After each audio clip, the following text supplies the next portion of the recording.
This is all there is. All that's happening is all there is. This is what's happening.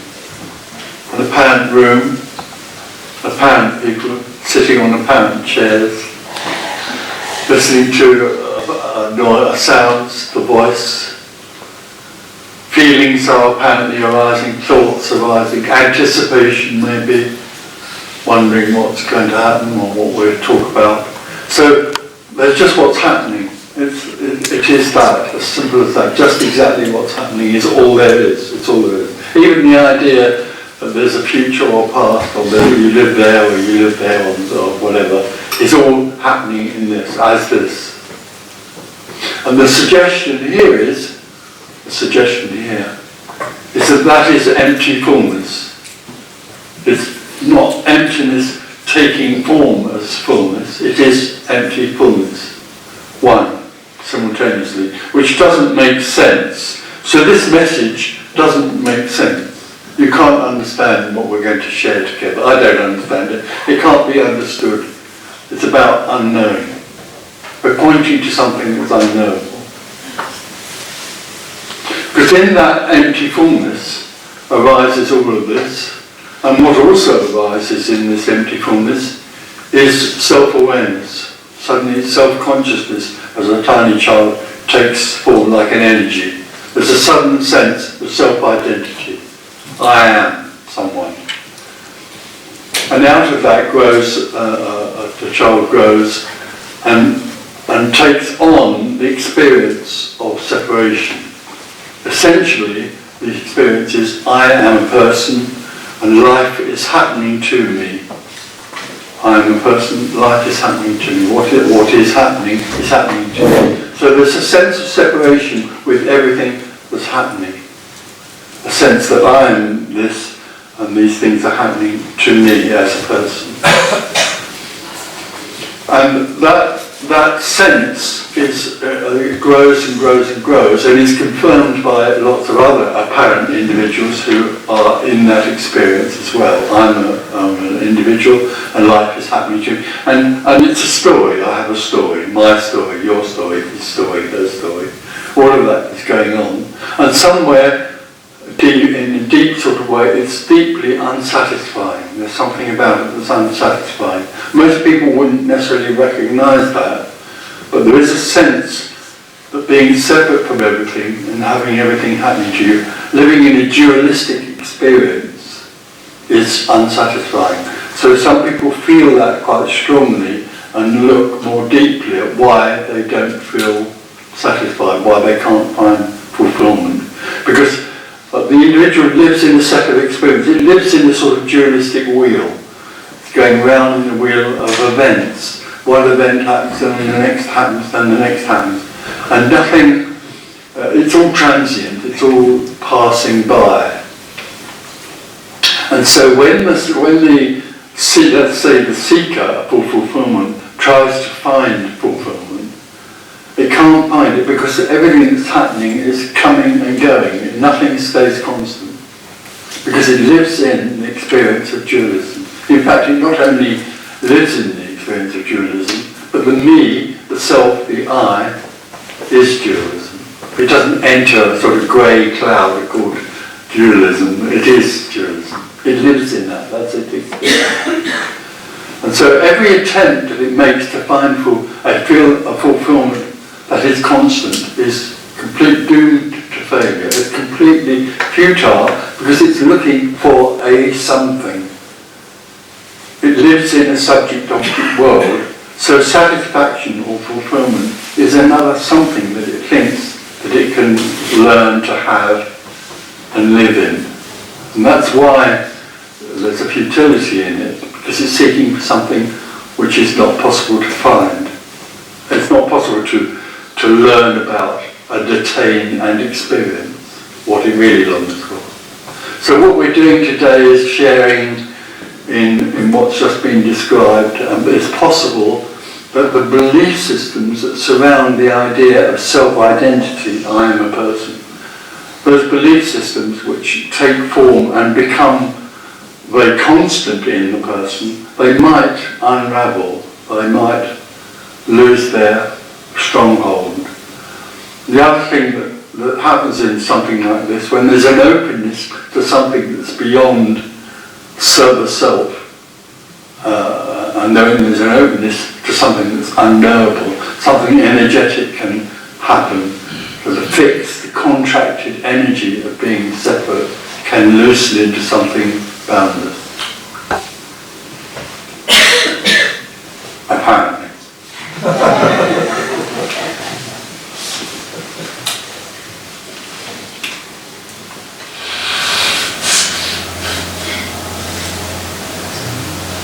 Can the me gives it up? Can the me give me up? Gives it up. No, me is totally, me is an energy which is totally dualistic. It can't give up being, because it's fascinated by the idea that it can do it. So me is fascinated by the idea that somewhere or other it's going to find what it's looking for, so it won't give up. Because don't forget, the me wants to be enlightened, but it doesn't want to lose itself. It has to be a personal experience of enlightenment. There's a lot of purveyors of personal enlightenment around. That's why they get so many people come to see them, because me wants to become enlightened itself. It wants the experience of enlightenment. It will never have it, because there isn't one. There's no such thing as enlightenment.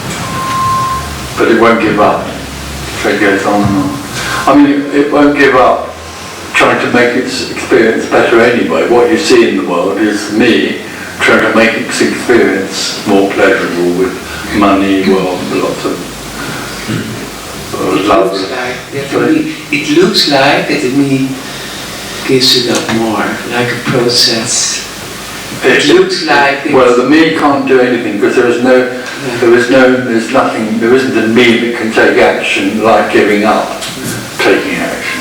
Me is that which is totally involved in what's happening and believes that it is bringing that about. It believes in free will and choice, which is another illusion. So that it can't then choose to give up. It daren't. It can't give up because it wants to survive. It's a dream. It's the dream, the hypnotic dream of me.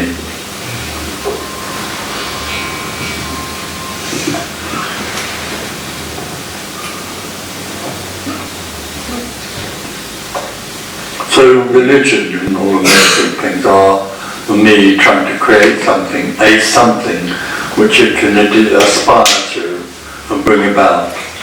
Another something called being a Christian, being a Buddhist, and these days also being non-dual. There's some idea, non-duality has become another religion really. So non-duality is something that you can become, as though it's a something. Whereas non-duality is simply a term that points to nothing and everything. It's not something you can become. You can't become non-dual, because non-dual is everything anyway. But the me always tends to make everything into a something, into an object.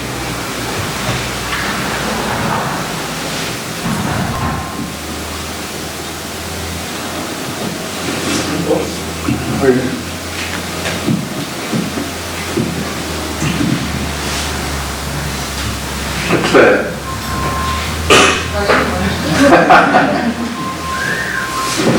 So, I have a question about, maybe it's terminology, but somehow you talk about the me as some kind of like an entity. Like a entity? Like yeah, well, it's an energy, a contracted energy of a self. Through self-awareness, there's a sense of there being an individual here, or an identity. That's how I'm trying to express it. I am a person.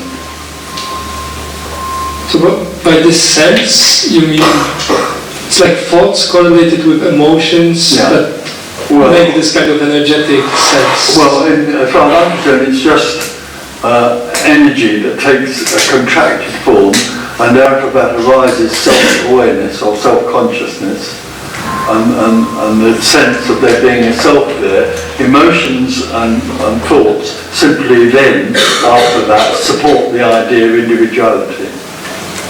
So the individuality doesn't come from emotions, individuality just takes form. It's only an appearance, of course, but it takes form. It's the everything taking the form of something that's separate from it. And energy in that language is... This is energy. Everything is energetic. And within that energy, which is boundless and free, arises a contracted energy. If energy is free, it can't be free unless it can also be limited. So it appears to take the limited form of individuality. And that has this sense of separateness. Yeah, comes with that. I am a separate individual.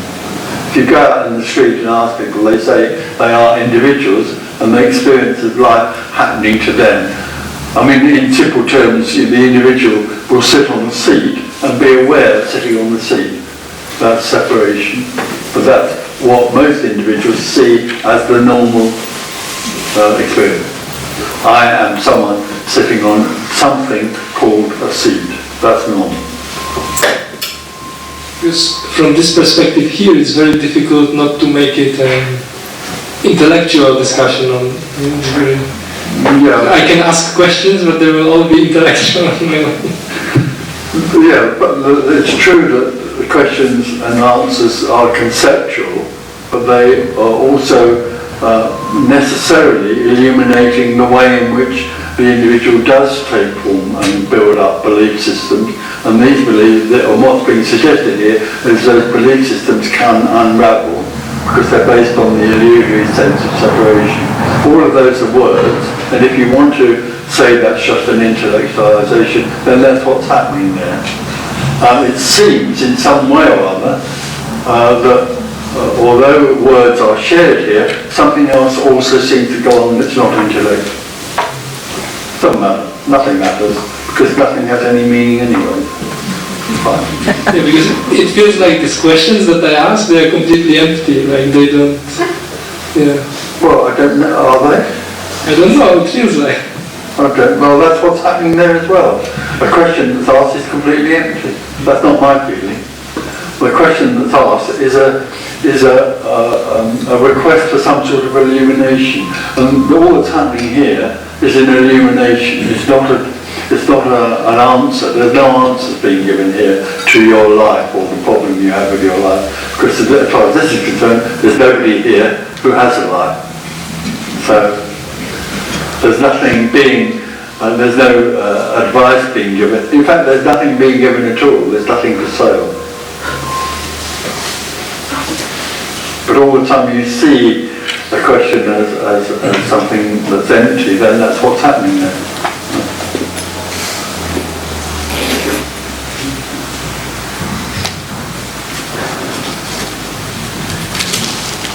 It's me finds it quite a good escape to intellectualize it.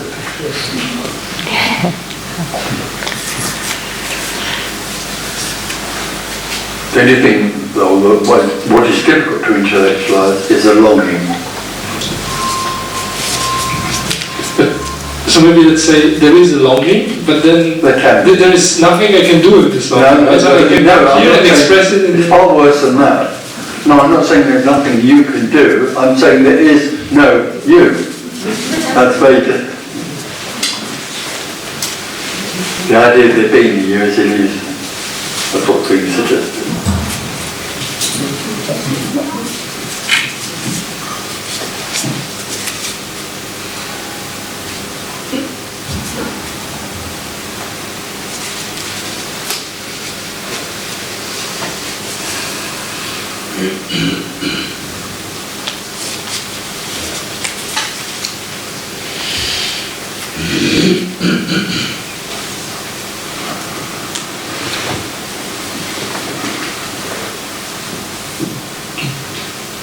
Can I continue? So it feels like there is a taste of that, but there is a sense. A sense. Okay. Sorry, there is a sense of that, but of what?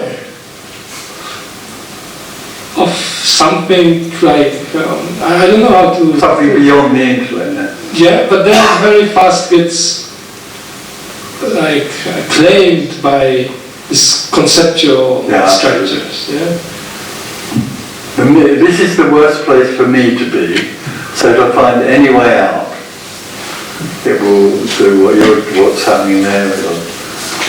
It will not hear what's being said. Any escape from its own absence. It'll find any way to escape from its own absence.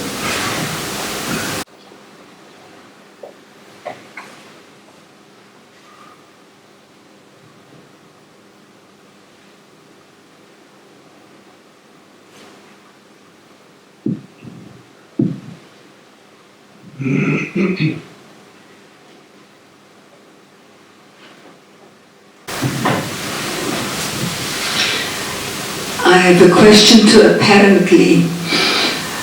You often say apparently. And does this apparently refer to our senses which make a world appear? And if I had other senses, another world would appear?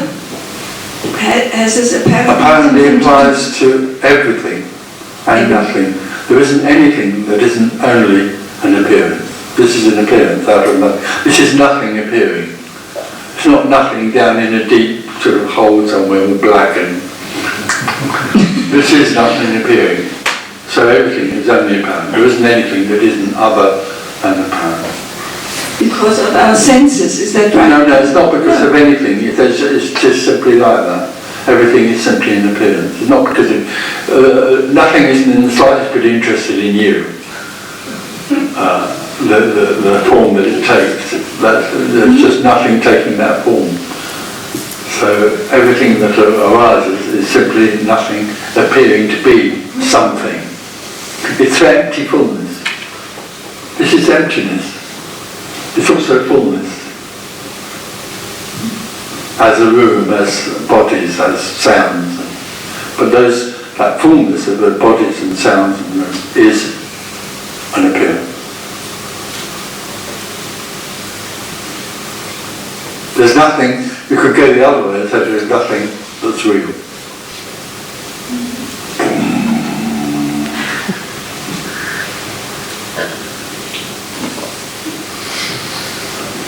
There's nothing that's real. Wow!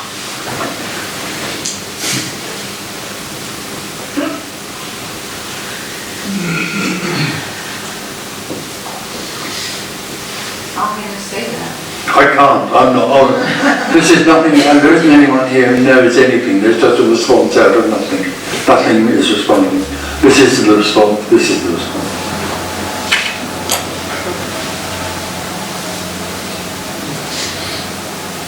This isn't coming out of some held knowledge in a library.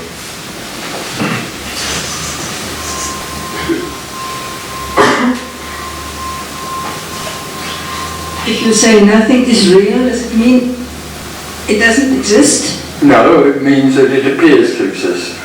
It appears. The wall appears to exist. That bottle appears to exist.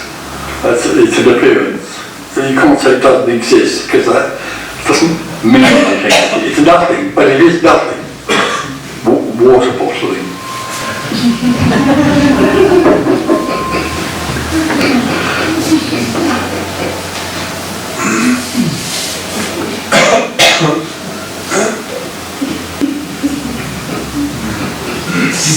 It is, you could say in another way, it is what is and what is not. All of this is what is, that is not.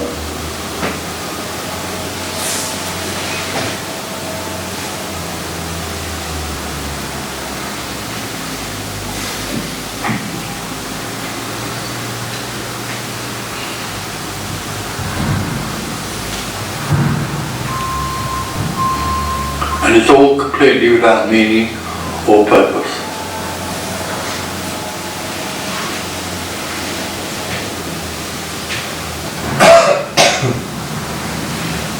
It's only the me that takes it seriously.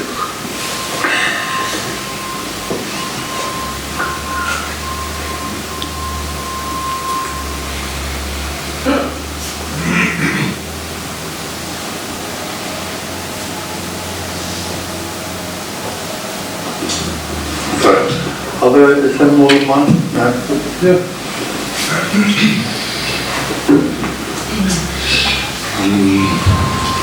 What you're saying is about the dying of the me. It feels like really like physical dying, because I can feel a fear dying of the me, and it's probably the same fear as my physical death, as if I would going to die same thing. the next moment, and it's everything over. Yeah. And and what shall I do with that fear?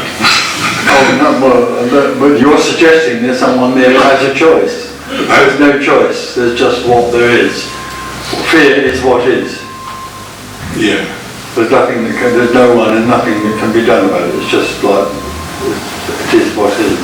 But the only reassurance that you might get from the next statement or is that nobody dies. There is no death. There's nothing to die. There's no such thing as liberation or the death of the me, because there is no me to die. So the fear is also an illusion. Absolutely. So it's fine now. Good. So it's fine to feel the fear? And Well, no, of course not. Oh God, no. I'm not a therapist. It's fine to feel the fear.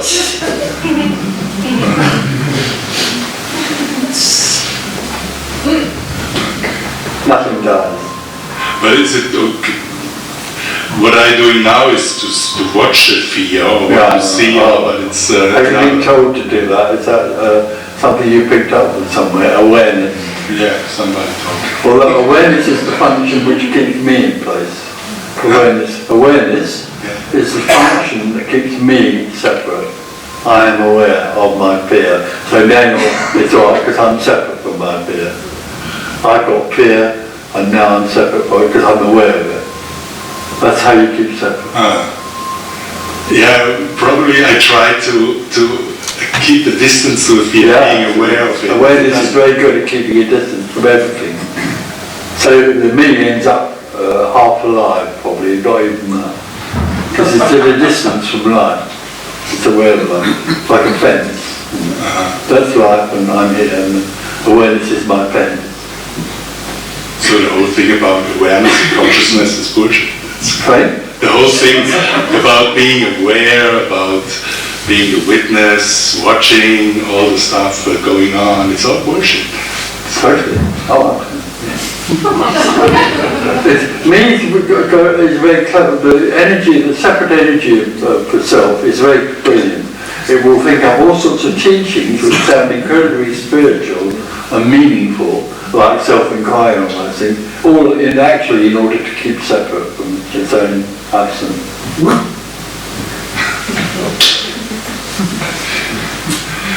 I want to get rid of that kind of...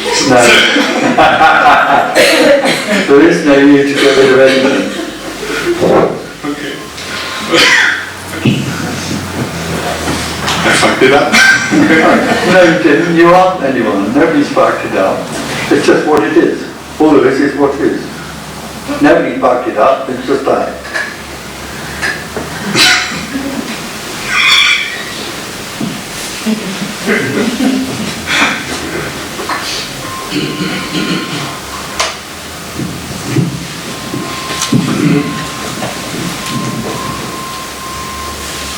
Oh, right.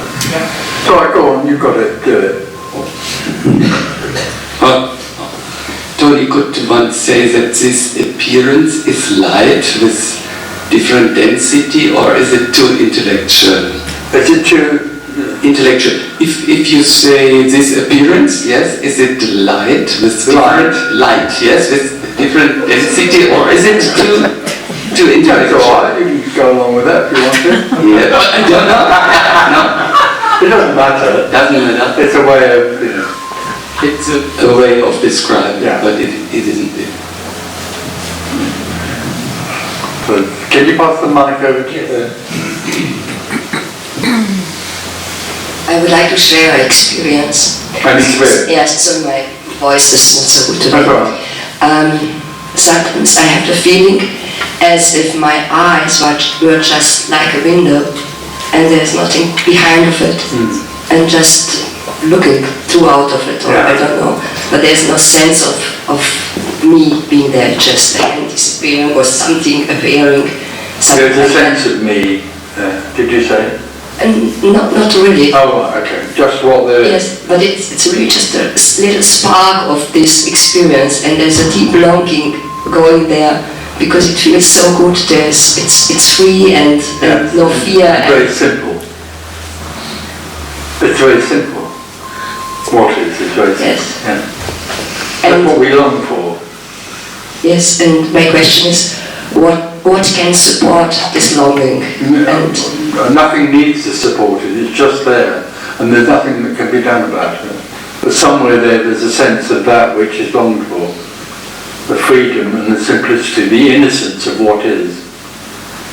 Just this. Amazing. And this, what is the only constant. There isn't, wherever you go, whatever you do right now, this is what is. You can get up and run out and climb a mountain or eat a bun, and it's all simply what is. There is only what is. It can't be escaped from. What you long for can't be escaped from, because it's all there is. Isn't that wonderful? maybe that's an idea there that should be more. Yeah, maybe. Yeah.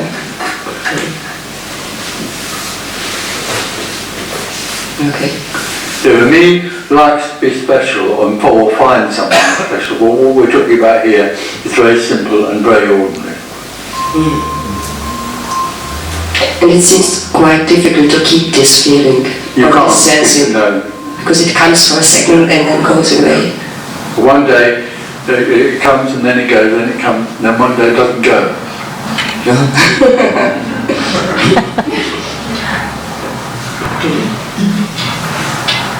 What goes is that we want to keep it. Okay.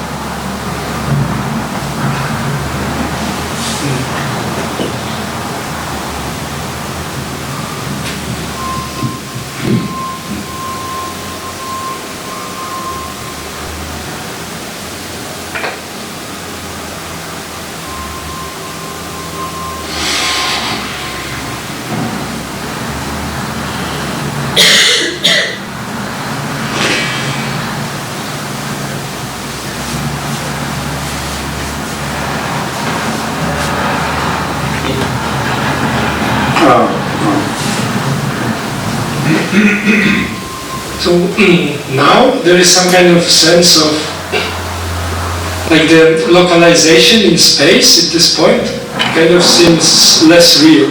Right, yeah. I just wanted to share this. Yeah, it's great, thank you. Yeah. It is.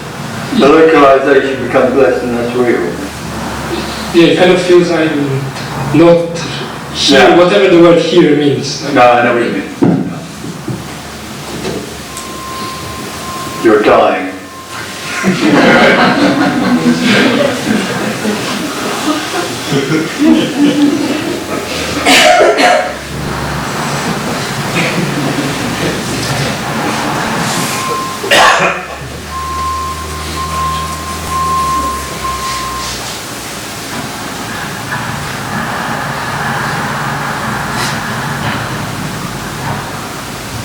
So, is it like in this conversation, like I'm talking to myself, or this is talking to itself, or? Well, you could say you're talking to yourself, although in the end there's no self to talk to. They're just talking. They're just talking.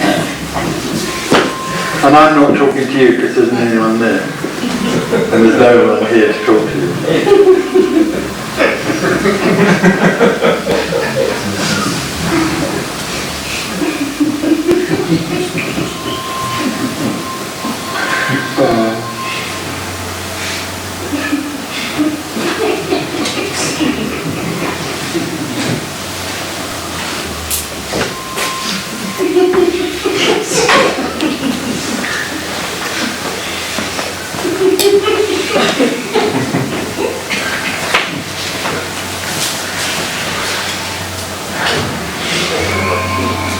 Oh yeah, that works. Our thoughts thoughts, do they bring us away from this state? No, they just confirm, all the time there is a sense of separation or me or self, and thoughts confirm the existence of the me. They sort of strengthen the sense of me.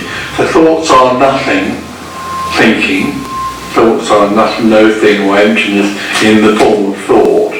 When there's no one, there's just a thought, so there's nothing to hold or to take ownership of it and confirm anything. They're just thoughts just arise. But all the time there's a me, then the thought usually goes on confirming that me, there is a real me in a story. Thoughts are stories. If you look at any thought, it's actually a story. It's talking to a me. When there's no me, it's just something that arises and seems to happen.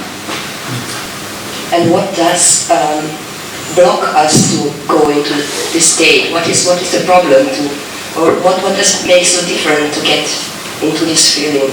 Oh, the difference is that you want to get into it. That's the problem. The problem is I want to get into it, so directly you say that, you are making it a something. The me is making what it wants to get into a something. I want to get into this something. There isn't anything. There are no somethings. There's no something. Everything is simply in appearing. There are no objects, except in the world of me.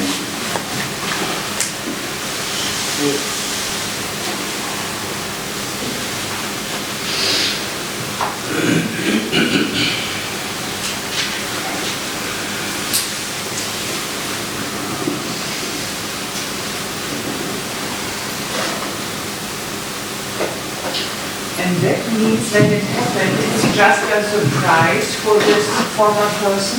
Yeah, liberation or freedom is a surprise. Oh! You know, because we don't go like that because we aren't there anymore, but there's a contrast between this and that. Wow! And there's no reason for that? No, there isn't any reason at all. Of course not. No.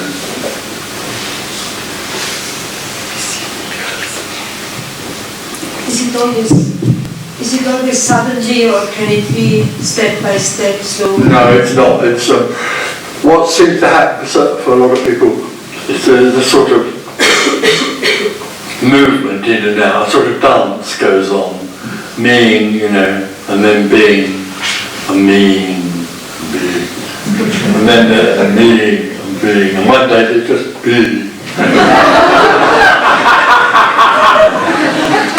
But that is that point. There's nothing left. There's just emptiness. There's nothing for me to come back to. There never was, of course, except as a tiny child.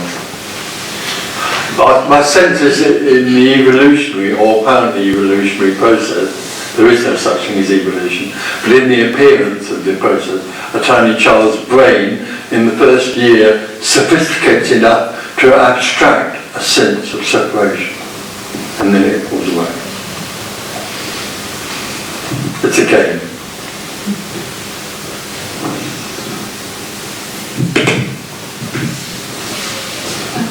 Yeah, hello?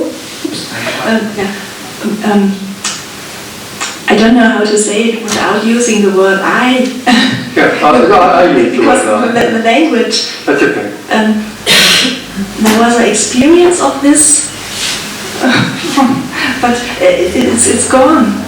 But you talk now, it's gone, it's taking in the dance to take in and to go out.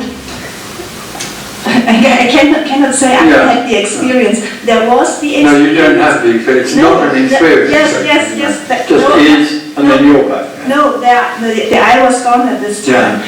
But now I'm longing for it, and I have to. I know in the mind. I don't. If I'm grasping for it, I want to get it, but I don't know how. No, you can't. You can't know. There's nothing that can tell you. I just can accept it. You can't. Yes. You're going out there and it's just there. Yes. It goes further away. That's what I'm experiencing now. The more I want it, the less I get it. But what can I do? Nothing. No, no.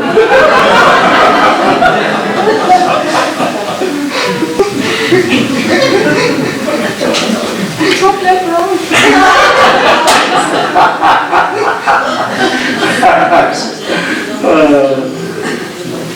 Just to accept it. No, God, no.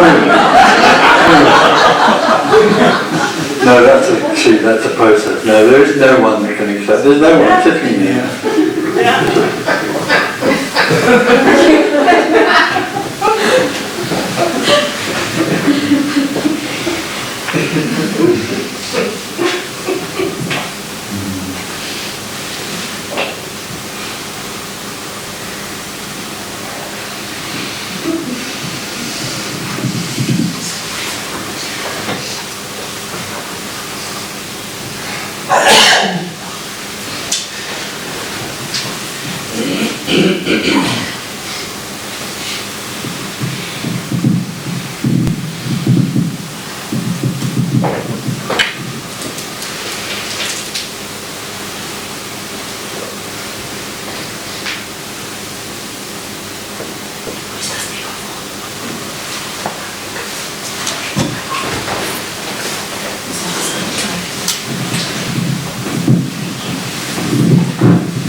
I would like to say that in this phase of absence, it's nothing can be traced. Nothing. No idea. I have no knowing and not knowing what's going on. Nothing can be traced. Traced.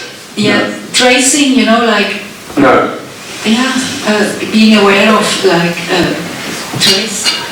Yeah, I think I know what you mean. There isn't anything traceable because there's no past. Yeah, and that's there's very. no past or future. But it can be very confusing, and I'm afraid sometimes to be mad, too crazy. Well, you are. In the world out there, this is bad. Yes, there's and no this. one. Yeah, this is so.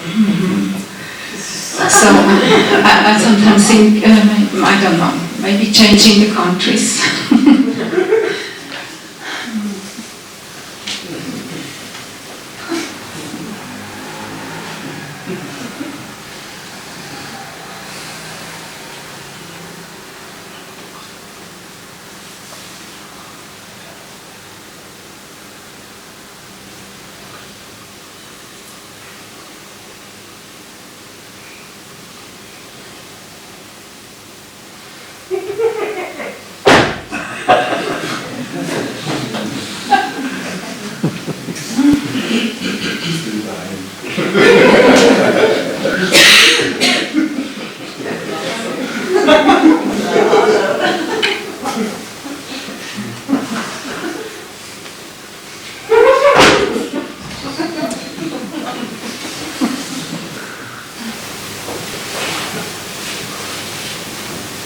Can I ask something again?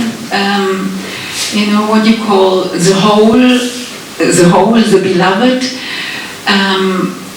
when it wants to, through our longing or the me's longing, the whole wants to express itself? The whole is simply the whole. It's completely impersonal. It has no intention. No. There's no intention in the whole. So you would never say it's the creator. It's not really creating. It's no, just there is no creation. Yeah. There is no creation. Mm-hmm. Yeah. There only appears to be a creation. The appearance is There's something happening. But when the me is projecting, you wouldn't say the me is creating through projecting. Well, first of all, the me is completely helpless. It doesn't create anything. It doesn't have an idea really. But energetically, when there's a sense of contraction, then we call it the me, the I, the self. But the me, the I, the self creates nothing at all. It's completely and utterly useless. So everything. Except a lot of frustration in a way. But it doesn't have it's not autonomous. It doesn't do anything. It doesn't do anything because it's not real. But the problem it has is that it believes it is real. So then it thinks that it takes action and creates things. Mozart didn't write the 20th piano concerto, Yeah. energy did. Yeah. And then we called it Mozart's.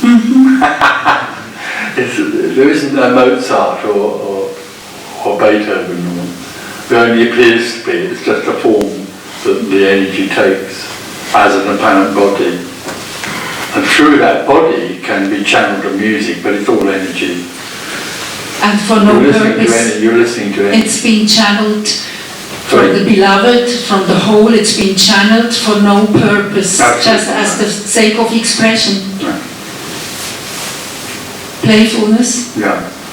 But the me interprets all of that as having some sort of purpose. Yes. Churches, Mozart's, Yes.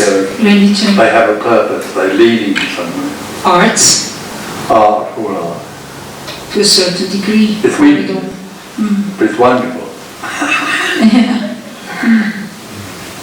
The strange thing is that when music is listened to by no one, it has a certain indescribable quality that wasn't there before. All the time that me listens to music, somehow it objectifies it in some way. Yes. Emotionally, obviously it's moved by it. Yes. But when there is no one, art, music has a different form. There's something, well, first of all, it's completely free. It has no identity, and it has a sort of, well, I can't describe it. It's like more flowing directly in and through. Yeah, but there's something very, I can't.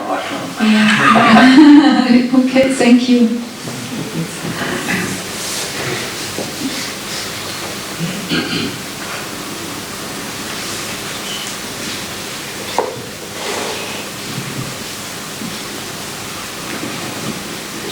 It feels now a little bit like going crazy. Yeah, absolutely. But what also feels is maybe it's because of this strong Catholic upbringing in the past, but kind of whenever it gets to this point, somehow the sense of guilt appears. Yeah. And it's somehow, there is this kind of sense of being ashamed of something, Yeah. being some kind of dark spots which prevents me totally which prevents this process from continuing. So there is this guilt, and that kind of poses some kind of because you've been rejected.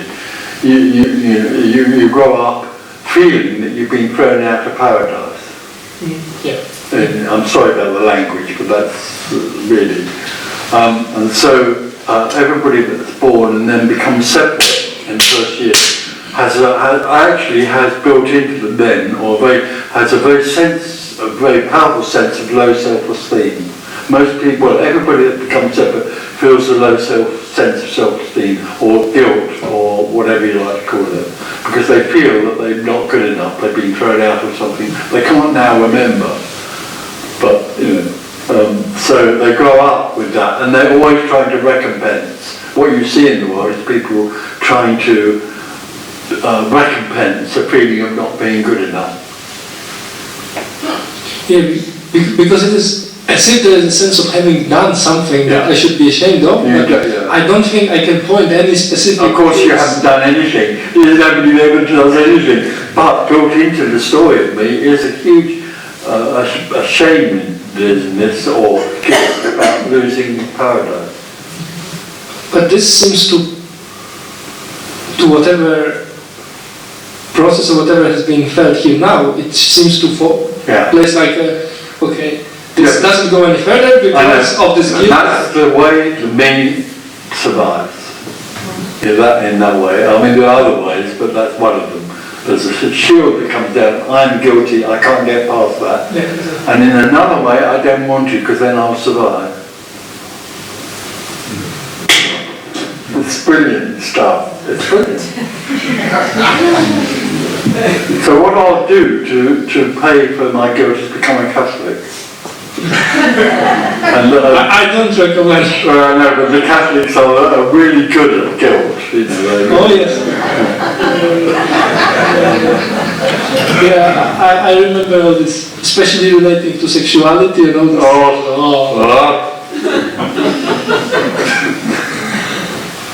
You can do it, but don't enjoy it. And it stays in the system. All this conditioning, it stays. Oh, amazingly powerful. I went to a Catholic school. I wasn't a Catholic, but I was born before the war, the 45. And then you could go to any school in that period. So the nearest one was a Catholic school. And I went to a Catholic school, and I tell you, it's amazing. It's amazing.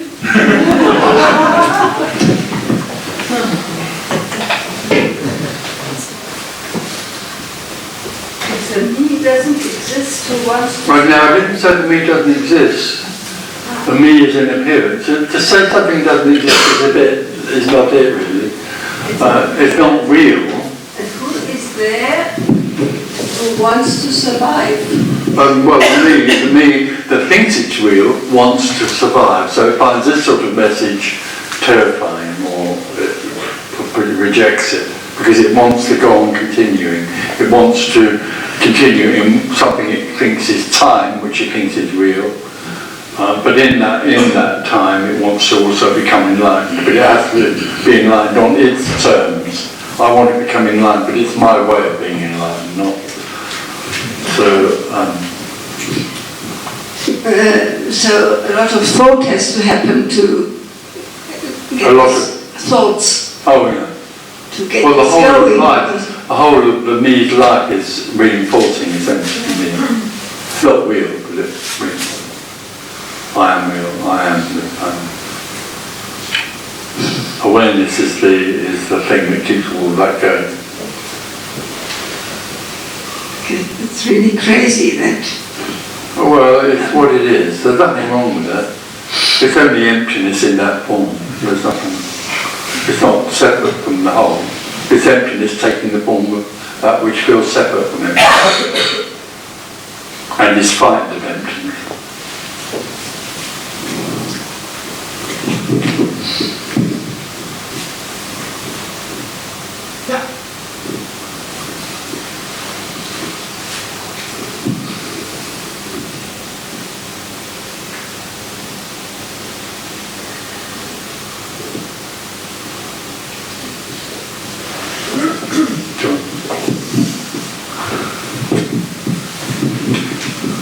It seems to me as if you were from another planet.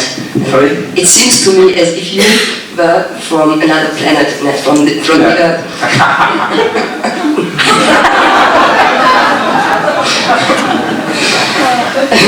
Is the process about frustrating the seeker? No, it isn't about anything. There's no intention here. There's no agenda. This is nothing, just responding. And in that response, there can be an illumination about the illusion which the me lives in. But there is no intention here to bring about any sort of purpose, because there's nothing to bring about. And there isn't anybody to bring it about. There isn't anyone here. As far as this is concerned, there are bodies here, but there isn't anyone. There aren't any separate individuals here at all. But a body might put its hand up and say, I'm a separate individual! And then there'd be a response to that, but it still isn't recognised that there is a separate individual. That's unconditional love. Not anybody's, but that's the way it is. But there must be something that supports it, to realise it. Not really, because it's not a realisation that there is no separation. It just is that's the reality. All there is what is. Okay, but maybe waking up from a dream. Maybe. So you couldn't wake up from a dream. It's now recognised that there never was a dream to wake up from.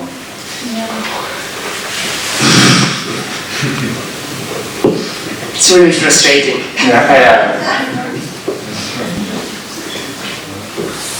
It feels like getting like cross-eyed. I don't know how to phrase it. It's confusing now. What is a subject? What is an object? Oh yeah. And somehow there's some mechanism that tries to figure that out. You can't. I know what you mean. So, because normally it's clear, this is the subject, they're interacting with the object, just get kind of shattered a little bit, but there's some mechanism that tries to re-establish that. Okay. It's getting very confused. Yeah, it will be, because it isn't reality. The subject-object experience is not the natural reality, it's an artificial, constructed reality that you get very used to. So if it slightly fragments, then getting it back together. Some years ago in Berlin I was doing this, Andreas Muller, who's a good old friend of mine, was in the audience. And I talked about awareness, how awareness, when the bee collapses, awareness collapses with it. And then we went for a walk in the park nearby, and he said, you know, that's wonderful that you said that, because I couldn't sort of, although there is no more awareness, I couldn't put, you know, I couldn't understand why there wasn't. And then I recognised that there was no longer any awareness in Andreas Muller, you know, happening. And I tried to reconstruct it. I tried to become aware. I couldn't. And I realised it was a construct. I was trying to become, you know, looking at that and becoming aware of it. Trying to become aware of it.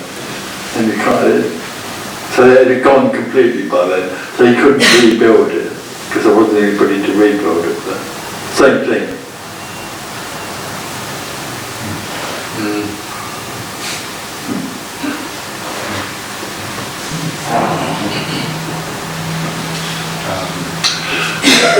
I wonder when Tony Parsons as an identity, as a separated identity disappeared,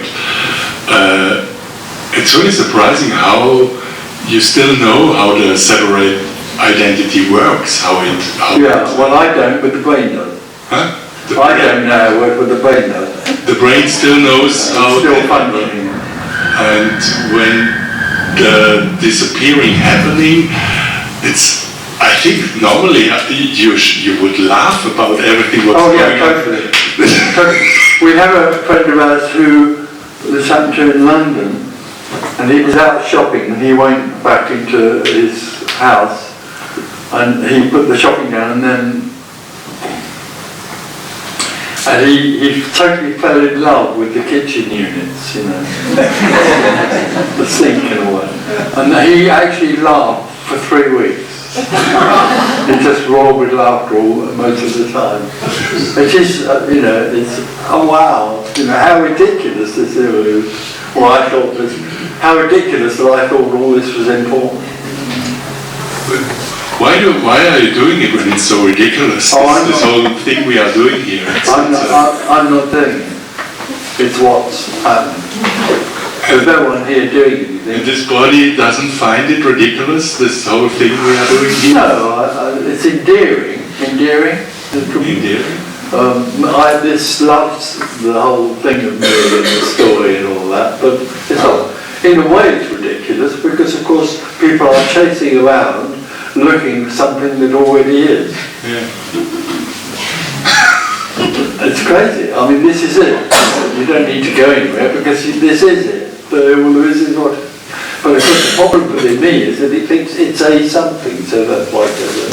Which is ridiculous, you could say, but it's what's happening. There's nothing wrong with it. So it's a kind of compassion you have with... No, I don't have any compassion.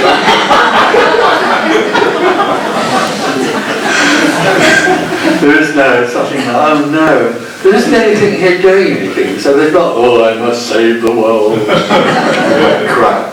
There's no agenda, this is what's happening. It's the same as sitting in the garden at home, it's just what's happening. Wow. But the brain has a memory, I think, about what Tony Parsons, what was going on with Tony Parsons. So it functions in that world, the brain obviously functions in that world. I'm all the time looking for some instructions. Yeah. Me is always trying to distract itself from being... What can I do? Yeah, absolutely. And it's really something about just see what is happening and not all the time identifying with it, just to see what's going on. What is happening with me or inside or whatever. Well, what you just described, me... May that be a kind of instruction? Yeah, well yes, I mean me is constantly dissatisfied or unhappy. Not all, it isn't obvious that is so. So it's always looking for something to keep it distracted from being separate. What's next? What's next?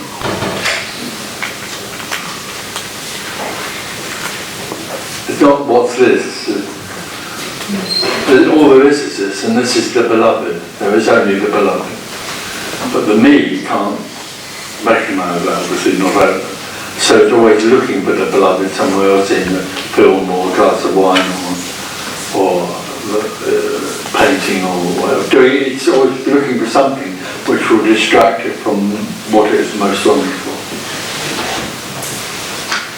It's about leaving this, looking for something, but sensing what is happening here or inside me or outside me or whatever. But it's always a something. To me, you're always looking for a something. Okay. And there isn't any something at all. There's only everything, one other, same thing.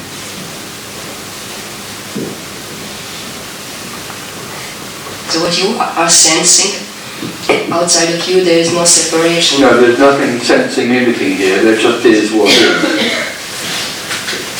And that can't be described.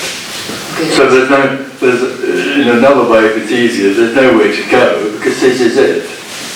But why would there be anything other than this? Why would there be anything other than the beloved? There isn't anything, so there's nowhere else to go. There can't be a better beloved. For that is everything. It's everything. So, but there isn't anything in here that feels that. That's just the way it is. I'm going to say something which is completely wrong now. I am everything. I am everything. But there is no I. There's just everything. And nothing. So there wouldn't be any need to be distracted from being everything. And where would you go to be distracted if...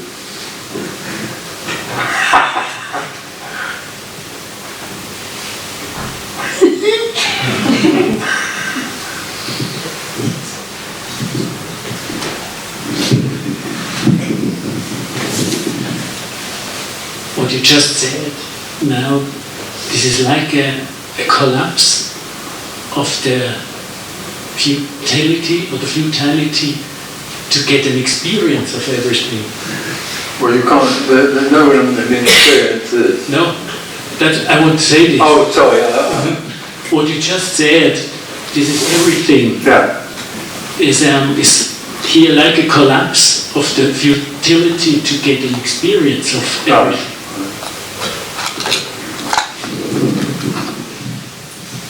I would like to ask you something, please, Tony, towards feeling.